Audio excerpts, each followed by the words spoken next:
এটা হলো আমার ভাই নওশাদ সিদ্দিকী। আজকে সে সুপ্রিম কোর্টে মামলা চালাচ্ছে ওয়াকফকে বাঁচাবে বলে। ওয়াকফের আন্দোলন করতে গিয়ে জেল খাটলো 42 দিন পর্যন্ত। তাকে মানুষের জন্য কথা বলার জন্য আবার জেল খাটতে হলো। আজকে এই বদমাইশের বিরুদ্ধে এই যে কোরআনে ভুল আছে ওই হিংসা ছড়াচ্ছে বলছে, কি বলেন না, ফোরপাস বিজেপির নেতাটা তার বিরুদ্ধেও কেস করলো। কথা বুঝে আসছে? আজকে সেই নওশাদের পাশে আমার দাঁড়ানো দরকার আছে না? আমি তার পাশে আছি, আপনারা তার পাশে নাই। তার পাশে কারা আছেন একটু হাত তুলে সাক্ষী দেন, হাত তুলে সাক্ষী দেন। তার পাশে আছেন?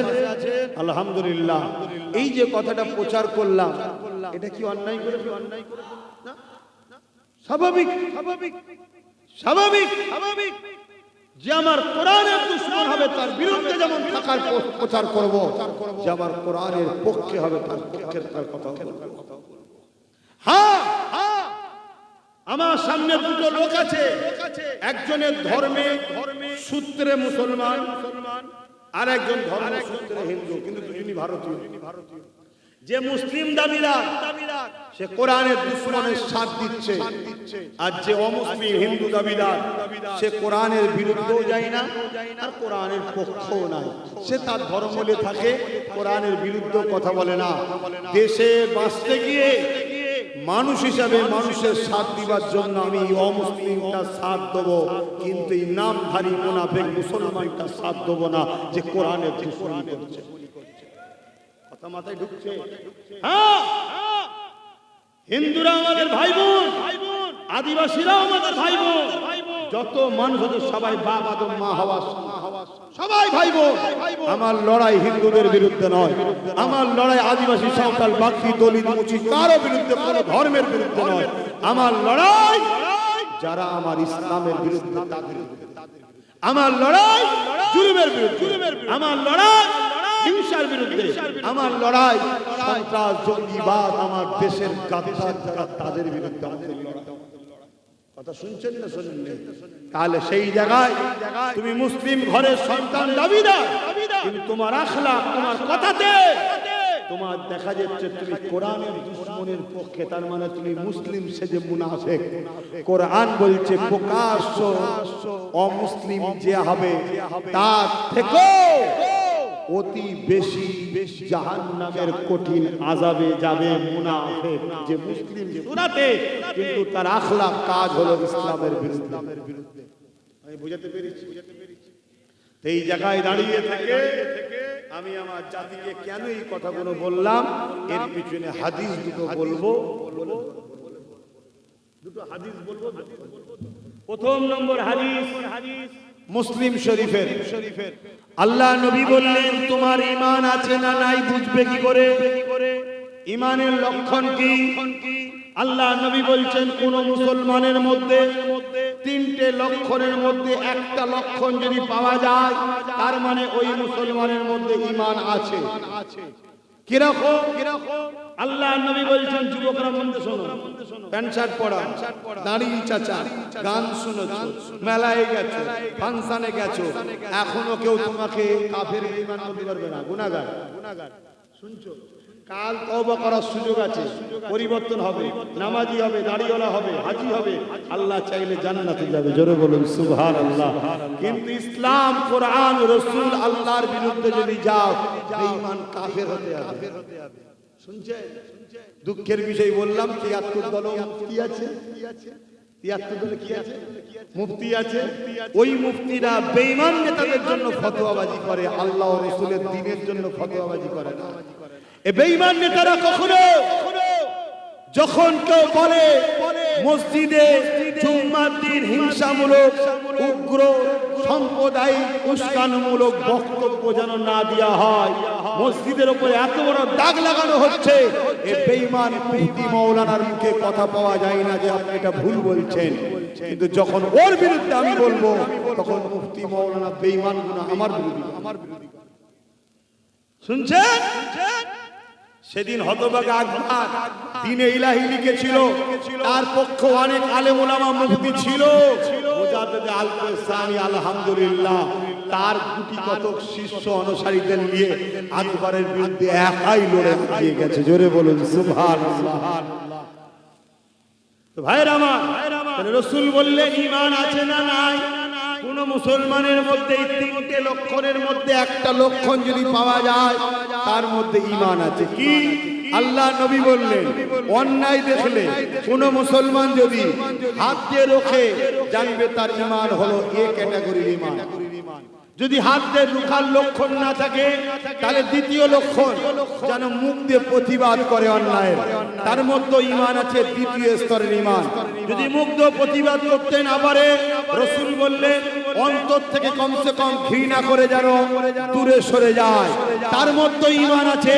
কিন্তু রাসূল বললেন এটা খুবই দুর্বল কিন্তু ঈমান আছে। কিন্তু কোন মুসলমান অন্যায় দেখলো, হাত দিয়ে রুখলো না, প্রতিবাদ করলো না, অন্তরটা ঘিরলো না, ঘৃণা করলো না, আর তাকে শক্তিশালী করার জন্য তাকে ভোট দিচ্ছে, সাথ দিচ্ছে, সহযোগিতা করছে, বাহবা করছে, রাসূলের হাদিস অনুযায়ী তার মধ্যে ঈমান। জোরে বলুন। আমার জাতিকে বাঁচানোর জন্য ওয়াজ করা দরকার আছে। এক নম্বর হাদিস বলবো। দ্বিতীয় হাদিস পাবেন কোথায়? মুসলিম, এটা বললাম মুসলিম শরীফ। এই হাদিসটা পাবেন কোথায়? মিশকাত শরীফ। মিশকাত শরীফের মধ্যে আল্লাহ রাসূল বলছেন কোন মুসলমান যদি জালিম অত্যাচারী জানার পর তাকে শক্তিশালী করার জন্য তার সাথ দেয়, ওই মুসলমানটা ইসলাম থেকে বেরিয়ে যাবে। বিজেপি অত্যাচারী জালিম না জালিম নয় জানার পরও কোন মুসলমান যদি তাকে শক্তিশালী করার জন্য ভোট দেওয়া হয়, কি জন্য? হারাবার জন্য শক্তিশালী করে ভোট দেয়, ওই মুসলমান ইসলাম থেকে। টিএমসি সরকার জালিম না জালিম নয়? ওয়াকফ বিচারছে জালিম নয়, কোরআনের বিরুদ্ধে বলবে জালিম নয়। এরপরও যদি কোন মুসলমান তাকে শক্তিশালী করার জন্য সাথ দেয়, নবীর হাদিসে ইসলাম থেকে বেরিয়ে যাবে। যে ইসলাম থেকে বেরিয়ে যায় তার নামাজ, তার রোজা, তার দাড়ি, তার টুপি কোনো কাজে। এদের মাথা খারাপ। আব্বাস সিদ্দিকীকে কি করে রুকা যায়? আমার রুকার রাস্তা ছিল তো, তুমি তো বলেছিলাম। সমাজ ধরে প্রতিবাদ করছি, মমতাকে বলেছি তুমি ক্ষমা চেয়ে নাও, যে কোরআন শেষ হয়ে বল আমার ভুল হয়েছে, তাহলে আজকে আমি বলতাম না। তুমি বলো যে দিল্লি চলে যাও, বলা ভুল হয়েছে, তাহলে আজকে আমি জোরে বলো প্রতিবাদ করতাম। তুমি মনে করেছো আমার দলে কিছু মুনাফিক বক্তা বলি সাহেব আছে, আমি যা খুশি করব। শোনো, হার জিতের ফায়সালা আল্লাহর হাতে, কিন্তু আমি তোমার সৃষ্টিকে জাহান্নামে যেতে পারবো না।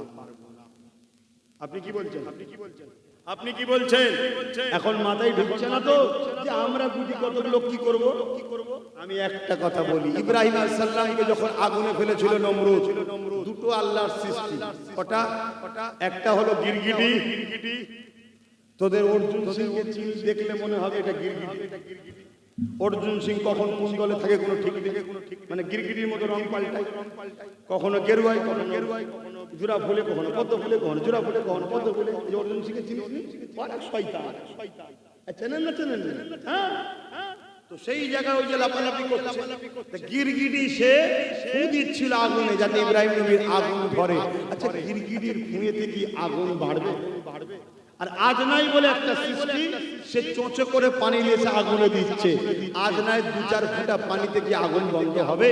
কিন্তু আজনাই প্রমাণ দিল আমি ইব্রাহিম নবীর সাথে, আর গিরগিটি প্রমাণ দিল আমি ইব্রাহিম নবীর বিরুদ্ধে।